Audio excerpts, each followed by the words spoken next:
Khalistan liberation front ਦੇ ਮੁਖੀ ਲਖਬੀਰ ਸਿੰਘ ਰੋਡੇ ਦੀ ਜਾਇਦਾਦ NIA ਵੱਲੋਂ ਜ਼ਬਤ। SYL ਦੇ ਮੁੱਦੇ ਤੇ ਸਿਆਸੀ ਟਕਰਾਅ ਜਾਰੀ। ਰਾਸ਼ਟਰਪਤੀ ਦ੍ਰੋਪਦੀ ਮੁਰਮ ਦੇ ਜੰਮੂ ਕਸ਼ਮੀਰ ਦੌਰੇ ਦੌਰਾਨ ਮਹਿਬੂਬਾ ਮੁਫਤੀ ਦਾ ਬਿਆਨ।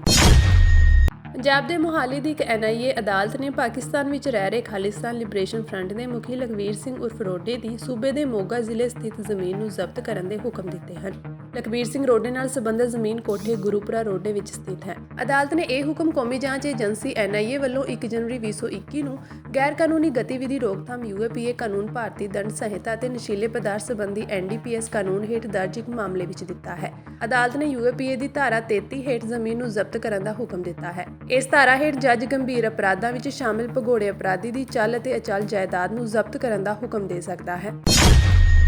SYL ਦੇ ਮੁੱਦੇ ਤੇ ਸਿਆਸਤ ਗਰਮਾਈ ਹੋਈ ਹੈ। ਪੰਜਾਬ ਦੇ ਮੁੱਖ ਮੰਤਰੀ ਭਗਵੰਤ ਮਾਨ ਨੇ ਟਵੀਟ ਕਰਕੇ 1 ਨਵੰਬਰ ਨੂੰ SYL ਅਤੇ ਹੋਰ ਮੁੱਦਿਆਂ ਤੇ ਬਹਿਸ ਲਈ ਆਉਣ ਦਾ ਸੱਦਾ ਦਿੱਤਾ ਸੀ। ਇਸ ਤੇ ਹੁਣ ਭਾਰਤੀ ਜਨਤਾ ਪਾਰਟੀ ਪੰਜਾਬ ਪ੍ਰਧਾਨ ਸੁਨੀਲ ਜਾਖੜ ਨੇ ਪ੍ਰੈਸ ਕਾਨਫਰੰਸ ਕਰਕੇ ਇਸ ਬਹਿਸ ਤੋਂ ਕਿਨਾਰਾ ਕਰ ਲਿਆ ਹੈ। ਉਹਨਾਂ ਦਾ ਕਹਿਣਾ ਹੈ ਕਿ ਮੁੱਖ ਮੰਤਰੀ ਮਾਨ ਨਾਲ ਇਸ ਬਹਿਸ ਵਿੱਚੋਂ ਇਸ ਲਈ ਨਹੀਂ ਜਾਣਾ ਚਾਹੁੰਦੇ ਕਿਉਂਕਿ ਪਹਿਲਾਂ ਪੰਜਾਬ ਸਰਕਾਰ ਨੂੰ SYL ਦੇ ਮੁੱਦੇ ਤੇ ਆਪਣਾ ਸਪਸ਼ਟ ਜਵਾਬ ਦੇਣਾ ਚਾਹੀਦਾ ਹੈ। ਉਹਨਾਂ ਕਿਹਾ ਕਿ ਪਹਿਲਾਂ ਉਹਨਾਂ ਨੇ ਪੰਜਾਬ ਦੇ ਪਾਣੀ ਵਾਲੀ ਸਟੈਂਡ ਨਹੀਂ ਲਿਆ ਤੇ ਹੁਣ ਬਹਿਸ ਲਈ ਬੁਲਾ ਰਹੇ ਹਨ। थिएटर के अंदर जाके नौटंकी होती है, ड्रामे होते हैं, थिएटर में डिबेट नहीं होती। अगर वहाँ पे इस मसले से, क्योंकि अगर अबोर में किया जाता है, उस टेल एंड का अबोर बलुआने इलाके की मैं बात करता हूँ, फाजिल का, वो टेल एंड पे बैठा है, वहाँ पे पानी की हमेशा से दिक्कत रही है, आज भी है। एक बूंद भी पानी अगर पंजाब का हरियाणा को या किसी दूसरे सूबे को दिया जाता है आज, तो उसके सीधा सीधा असर उस एरिए पे पड़ेगा। तो या तो डिबेट वहाँ पे हो, और अगर इंटेलेक्चुअल साइंटिस्ट जो एग्री साइंटिस्ट हैं, जिन्होंने पानी का मुद्दा समझते हैं, इसकी गंभीरता को समझते हैं, वो पंजाब की एग्रीकल्चर यूनिवर्सिटी है लुधियाना, वहाँ पे बैठ के वहाँ पे वो इंजीनियर्स, एग्री इंजीनियर्स या वहाँ की फैकल्टी जो है वो बैठ के मॉडरेट करें।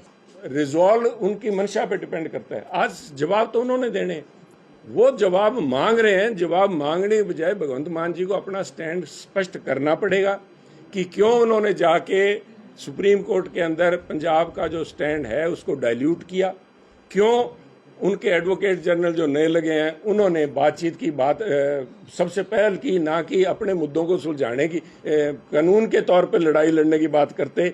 बातचीत के जरिए, बातचीत तो आप then you are open to negotiation, there is nothing to negotiate now. हमारे पास देने के लिए कुछ नहीं, हम कहा क्या नेगोशिएट करें। और खुद उनके बयान है, अभी कुछ दिन पहले मैं उनके बयान देख रहा था कि वहाँ पे नए वो कहते थे मेरी उन्होंने ट्वीट च लिखा, मेरी ड्यूटी खाल ते रात नूं पानी दी संभालने वास्ते होंदी सीगी।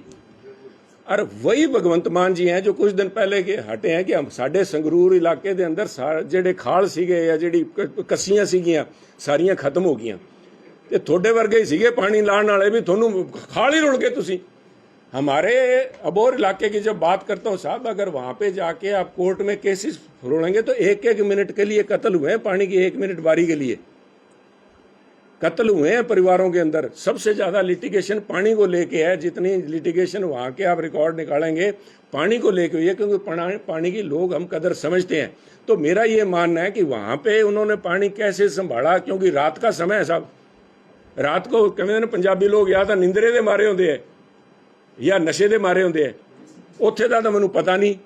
पर सुप्रीम कोर्ट के अंदर नशे में, सत्ता के नशे में अहंकारी हुई सरकार ने पंजाब का जो पानी है, नक्का बन्या नहीं, नक्का नहीं, उन्होंने तो खप्पा ही खोलते, सारा पानी उधर जिहड़ा तोड़न की गल कीती है, ਉਹਦਾ जवाब भगवंत मान जी देन साहब। ਸੁਨੀਲ ਜਾਖੜ ਦੀ ਪ੍ਰੈਸ ਕਾਨਫਰੰਸ ਤੋਂ ਬਾਅਦ ਆਮ ਆਦਮੀ ਪਾਰਟੀ ਨੇ ਦੁਬਾਰਾ ਬਿਆਨ ਦਿੱਤਾ ਹੈ। ਆਮ ਆਦਮੀ ਪਾਰਟੀ ਦੇ ਬੁਲਾਰੇ ਮਾਲਵਿੰਦਰ ਕੰਗ ਨੇ ਪ੍ਰੈਸ ਕਾਨਫਰੰਸ ਕਰਕੇ ਸੁਨੀਲ ਜਾਖੜ ਅਤੇ ਬਾਕੀ ਵਿਰੋਧੀ ਧਿਰਾਂ ਨੂੰ ਜਵਾਬ ਦਿੱਤਾ ਹੈ। ਪੰਜਾਬ ਦੇ ਮਾਣਯੋਗ ਮੁੱਖ ਮੰਤਰੀ ਜੀ ਨੇ ਪਿਛਲੇ ਦਿਨਾਂ 'ਚ ਇੱਕ ਕੰਸਟਰਕਟਿਵ ਪਹਿਲ ਕਰਦੇ ਹੋਏ ਆਪੋਜੀਸ਼ਨ ਦੀਆਂ तमाम ਪਾਰਟੀਆਂ ਨੂੰ ਇਨਵਾਈਟ ਕੀਤਾ ਹੈ ਕਿ ਪੰਜਾਬ ਦੇ ਜਿਹੜੇ तमाम ਮੁੱਦੇ ਹੈ, ਚਾਹੇ ਉਹ ਪਾਣੀਆਂ ਦਾ ਹੋਵੇ, ਚਾਹੇ ਜਵਾਨੀ ਦਾ, ਚਾਹੇ ਕਿਸਾਨੀ ਦਾ, ਚਾਹੇ ਚੰਡੀਗੜ੍ਹ ਦਾ, ਚਾਹੇ ਪੰਜਾਬ ਯੂਨੀਵਰਸਿਟੀ ਦਾ, ਚਾਹੇ BBMB ਦਾ, ਚਾਹੇ ਗੁਰਬਾਣੀ ਦਾ, तमाम ਜਿਹੜੇ ਮੁੱਦੇ ਆ ਉਹਨਾਂ ਤੇ ਇੱਕ ਸਾਰਥਕ ਚਰਚਾ ਹੋਵੇ। ਔਰ ਉਹਦੇ ਲਈ ऑनरेबल चीफ मिनिस्टर पंजाब ने 1 नवंबर की जिहड़ी डेट है वो तय की है। 1 ਨਵੰਬਰ ਕਿਉਂਕਿ ਇੱਕ ਹਿਸਟੋਰੀਕਲੀ ਵੀ ਪੰਜਾਬ ਦਾ ਪੰਜਾਬ ਡੇ ਆ, ਰੀਆਰਗਨਾਈਜ਼ ਹੋਇਆ ਸੀ ਪੰਜਾਬ। ਔਰ तमाम ਇਹ ਜਿਹੜੇ ਮੁੱਦੇ ਇਹਨਾਂ 'ਚੋਂ ਮੋਸਟਲੀ ਇਸ਼ੂਜ਼ ਜਿਹੜੇ ਆ ਔਰ ਜਦੋਂ ਪੰਜਾਬ ਦੀ ਰੀਆਰਗਨਾਈਜੇਸ਼ਨ ਹੁੰਦੀ ਉਸ ਤੋਂ ਬਾਅਦ ਜਿਹੜੇ ਖੜੇ ਹੋਏ ਆ।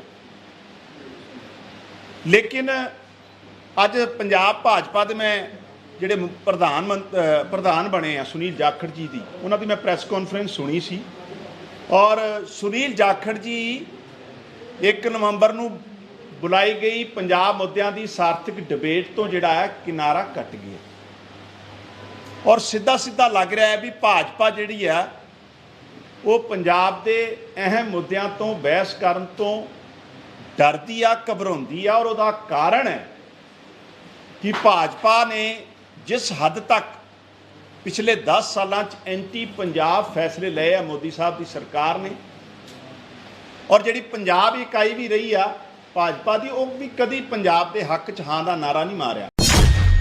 ਪੀਪਲਜ਼ ਡੈਮੋਕ੍ਰੈਟਿਕ ਪਾਰਟੀ ਦੀ ਮੁਖੀ ਮਹਿਬੂਬਾ ਮੁਫਤੀ ਨੇ ਬੁੱਧਵਾਰ ਨੂੰ ਦੋਸ਼ ਲਾਇਆ ਕਿ ਉਹਨਾਂ ਨੂੰ ਰਾਸ਼ਟਰਪਤੀ ਦ੍ਰੋਪਦੀ ਮੁਰਮ ਦੇ ਜੰਮੂ ਕਸ਼ਮੀਰ ਦੇ ਦੌਰੇ ਦੇ ਮੱਦੇਨਜ਼ਰ ਆਪਣੇ ਘਰ ਤੋਂ ਬਾਹਰ ਨਿਕਲਣ ਤੋਂ ਰੋਕ ਦਿੱਤਾ ਗਿਆ।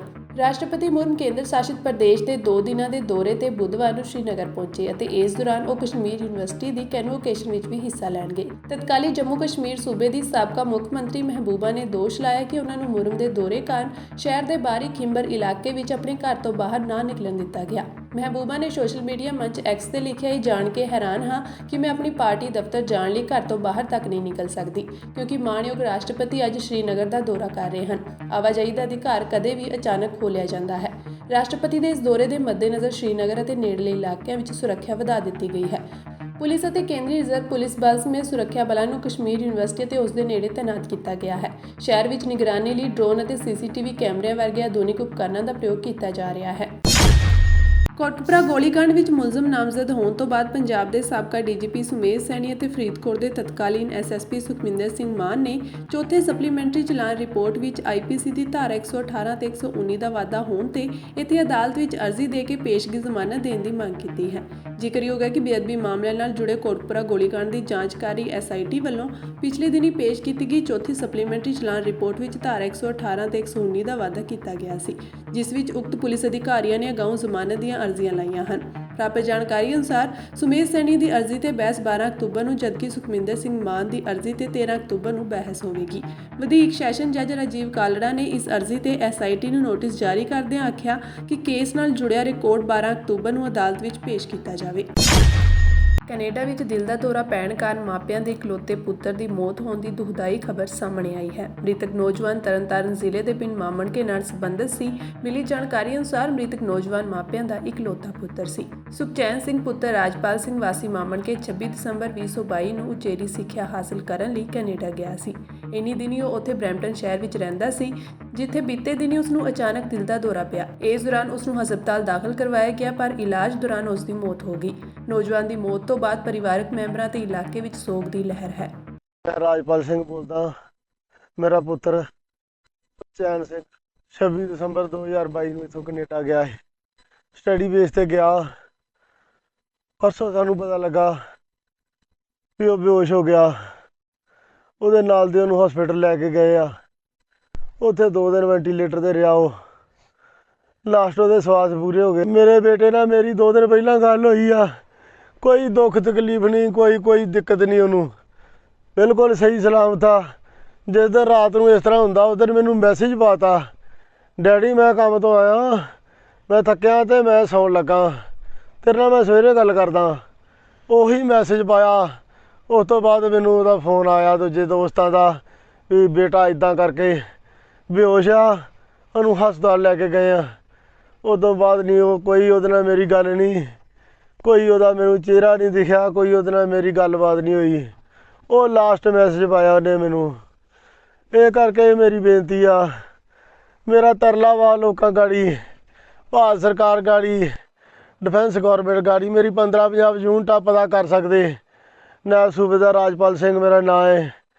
ਪਲੀਜ਼ ਰਿਕੁਐਸਟ ਆ ਮੇਰੀ, ਹੱਥ ਜੋੜ ਕੇ ਮੇਰੇ ਬੇਟੇ ਦੀ ਡੈੱਡ ਬੋਡੀ ਛੇਤੀ ਤੋਂ ਛੇਤੀ ਵਾਪਸ ਲਿਆਂਦੀ ਜਾਵੇ। ਪੰਜਾਬ ਦੇ ਮੁੱਖ ਮੰਤਰੀ ਭਗਵੰਤ ਮਾਨ ਨੇ ਅੱਜ ਲੰਮਾ ਚੌੜਾ ਟਵੀਟ ਕਰਕੇ ਵਿਰੋਧੀਆਂ ਨੂੰ ਜਵਾਬ ਦਿੱਤਾ ਹੈ। ਮੁੱਖ ਮੰਤਰੀ ਨੇ ਸੁਨੀਲ ਜਾਖੜ, ਸੁਖਬੀਰ ਸਿੰਘ ਬਾਦਲ, ਪ੍ਰਤਾਪ ਬਾਜਵਾ ਅਤੇ ਰਾਜਾ ਵੜਿੰਗ ਨੂੰ ਬਹਿਸ ਲਈ ਸਿੱਧੀ ਚੁਣੌਤੀ ਦਿੱਤੀ ਸੀ, ਜਿਸ ਤੋਂ ਬਾਅਦ ਹੁਣ ਟਵੀਟ ਕਰਕੇ ਵਿਰੋਧੀਆਂ ਨੂੰ ਸਵਾਲ ਵੀ ਪੁੱਛੇ ਹਨ ਅਤੇ ਤੰਜ ਵੀ ਕਸੇ ਹਨ। ਮੁੱਖ ਮੰਤਰੀ ਨੇ ਵਿਰੋਧੀ ਧਿਰਾਂ ਦੇ ਉਕਤ ਲੀਡਰਾਂ ਨੂੰ ਪੁੱਛਿਆ ਕਿ ਕੋਈ ਥੋੜੀ ਬਹੁਤ ਸ਼ਰਮ ਨਾਮ ਦੀ ਚੀਜ਼ ਘਰੋਂ ਲੈ ਕੇ ਤੁਰਦੇ ਹੋ ਜਾਂ ਨਹੀਂ। ਆਪਣੀ ਪੋਸਟ ਵਿੱਚ ਮੁੱਖ ਮੰਤਰੀ ਨੇ ਲਿਖਿਆ ਕਿ ਮਾਣਯੋਗ ਸੁਨੀਲ ਜਾਖੜ ਜੀ, ਸੁਖਬੀਰ ਬਾਦਲ ਜੀ, ਬਾਜਵਾ ਜੀ, ਰਾਜਾ ਵੜਿੰਗ ਜੀ, ਕੋਈ ਥੋੜੀ ਬਹੁਤ ਸ਼ਰਮ ਨਾਮ ਦੀ ਚੀਜ਼ ਘਰੋਂ ਲੈ ਕੇ ਤੁਰਦੇ ਹੋ ਜਾਂ ਨਹੀਂ। ਚਾਂਦੀ ਦੀ ਕਈ ਨਾਲ ਟੱਕ ਲਾਉਣ ਵਾਲੀ ਫੋਟੋ ਵਿੱਚ ਕੈਪਟਨ ਨਾਲ ਬਲਰਾਮ ਜਾਖੜ ਵੀ ਖੜੇ ਹਨ। ਦੇਵੀ ਲਾਲ ਨੇ ਹਰਿਆਣਾ ਵਿਧਾਨ ਸਭਾ ਵਿੱਚ ਪ੍ਰਕਾਸ਼ ਸਿੰਘ ਬਾਦਲ ਦੀ SYL ਦੇ ਸਰਵੇ ਕਰਾਉਣ ਦੀ ਇਜਾਜ਼ਤ ਦੇਣ ਦੀ ਤਾਰੀਫ ਕੀਤੀ। ਸੁਖਬੀਰ ਸਿੰਘ ਗੁੜਗਾਉਂ ਵਾਲੇ ਓਬਰੋਏ ਹੋਟਲ ਦੀ ਫਰਦ ਲੈ ਕੇ ਆਈ। ਬਾਕੀ ਰਹੀ ਪਾਣੀ ਦੀ ਗੱਲ, ਉਹ ਤੁਸੀਂ ਫਿਕਰ ਨਾ ਕਰੋ। ਛੋਟੇ ਹੁੰਦਿਆਂ ਖੇਤ ਮੇਰੀ ਡਿਊਟੀ ਖਾਲ ਤੇ ਗੇੜਾ ਮਾਰਨ ਦੀ ਲੱਗਦੀ ਸੀ ਕਿ ਖਾਲ 'ਚੋਂ ਕੋਈ ਖੱਡ ਨਾ ਪੈ ਜੇ।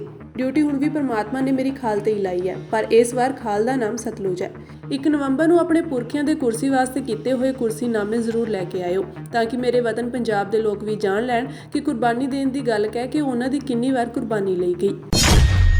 ਸਿੱਧੂ ਮੂਸੇਵਾਲਾ ਕਤਲकांड ਵਿੱਚ ਗੈਂਗਸਟਰ ਸਚਿਨ ਬਿਸ਼ਨੋਈ ਨੇ ਪੁੱਛਗਿੱਛ ਦੌਰਾਨ ਵੱਡੇ ਖੁਲਾਸੇ ਕੀਤੇ ਹਨ। ਸਚਿਨ ਬਿਸ਼ਨੋਈ ਨੇ ਦੱਸਿਆ ਕਿ ਅਗਸਤ 2021 ਵਿੱਚ ਉਹ ਅਤੇ ਲਾਰੈਂਸ ਬਿਸ਼ਨੋਈ ਅਜਮੇਰ ਜੇਲ੍ਹ ਵਿੱਚ ਬੰਦ ਸੀ। ਇੱਥੇ ਉਸ ਨੂੰ ਪਤਾ ਲੱਗਿਆ ਕਿ ਸਿੱਧੂ ਮੂਸੇਵਾਲਾ ਦਾ ਕਤਲ ਹੋਵੇਗਾ। ਸਚਿਨ ਨੇ ਦੱਸਿਆ ਕਿ ਲਾਰੈਂਸ ਬਿਸ਼ਨੋਈ ਨੇ ਸਿੱਧੂ ਮੂਸੇਵਾਲਾ ਨੂੰ ਕਬੱਡੀ ਕੱਪ ਭਾਗੋ ਮਾਜਰਾ ਵਿੱਚ ਨਾ ਜਾਣ ਲਈ ਕਿਹਾ ਸੀ, ਕਿਉਂਕਿ ਇਹ ਕਬੱਡੀ ਕੱਪ ਬੰਬੀਹਾ ਗੈਂਗ ਦੇ ਲੱਕੀ ਪਟਿਆਲ ਵੱਲੋਂ ਕਰਵਾਇਆ ਜਾ ਰਿਹਾ ਸੀ। ਉਹ ਸਾਡਾ ਦੁਸ਼ਮਣ ਹੈ, ਪਰ ਲਾਰੈਂਸ ਦੇ ਕਹਿਣ ਦੇ ਬਾਵਜੂਦ ਸਿੱਧੂ ਮੂਸੇਵਾਲਾ ਕਬੱਡੀ ਕੱਪ ਵਿੱਚ ਗਿਆ। ਬਾਅਦ ਵਿੱਚ ਲਾਰੈਂਸ ਨੇ ਸਿੱਧੂ ਮੂਸੇਵਾਲਾ ਨੂੰ ਫੋਨ ਕੀਤਾ ਤੇ ਪੁੱਛਿਆ ਕਿ ਤੂੰ ਰੋਕਣ ਦੇ ਬਾਵਜੂਦ ਕਬੱਡੀ ਕੱਪ ਵਿੱਚ ਕਿਉਂ ਗਿਆ। ਉਸਨੇ ਦੱਸਿਆ ਕਿ ਲਾਰੈਂਸ ਬਿਸ਼ਨੋਈ ਦੀ ਸਿੱਧੂ ਮੂਸੇਵਾਲਾ ਨਾਲ ਗਾਲੀ ਗਲੋਚ ਵੀ ਹੋਈ ਸੀ। ਦੂਜੇ ਪਾਸੇ ਸਿੱਧੂ ਮੂਸੇਵਾਲਾ ਨੇ ਵੀ ਜਵਾਬ ਵਿੱਚ ਇਹੋ ਕੁਝ ਕੀਤਾ। ਇਸ ਤੋਂ ਬਾਅਦ ਲਾਰੈਂਸ ਬਿਸ਼ਨੋਈ ਨੇ ਗੋਲਡੀ ਬਰਾੜ ਨੂੰ ਸ਼ਿਕਾਇਤ ਕੀਤੀ। ਜਦੋਂ ਗੋਲਡੀ ਬਰਾੜ ਨੇ ਸਿੱਧੂ ਮੂਸੇਵਾਲਾ ਨੂੰ ਫੋਨ ਕਰਕੇ ਪੁੱਛਿਆ ਕਿ ਉਹ ਇਨਕਾਰ ਕਰਨ ਦੇ ਬਾਵਜੂਦ ਕਬੱਡੀ ਕੱਪ ਵਿੱਚ ਕਿਉਂ ਗਿਆ, ਤਾਂ ਮੂਸੇਵਾਲਾ ਨੇ ਕਿਹਾ ਕਿ ਜੇਕਰ ਤੁਸੀਂ ਕੋਈ ਹੋਰ ਗੱਲ ਕਰਨੀ ਹੈ ਤਾਂ ਕਰੋ, ਆਪਣੇ ਬਾਪ ਨੂੰ ਬੋਲ ਦਿਓ, ਜੋ ਕਰਨਾ ਹੈ ਕਰ ਲਵੇ, ਮੈਂ ਆਪਣੀ ਮਰਜ਼ੀ ਦਾ ਮਾਲਕ ਹਾਂ।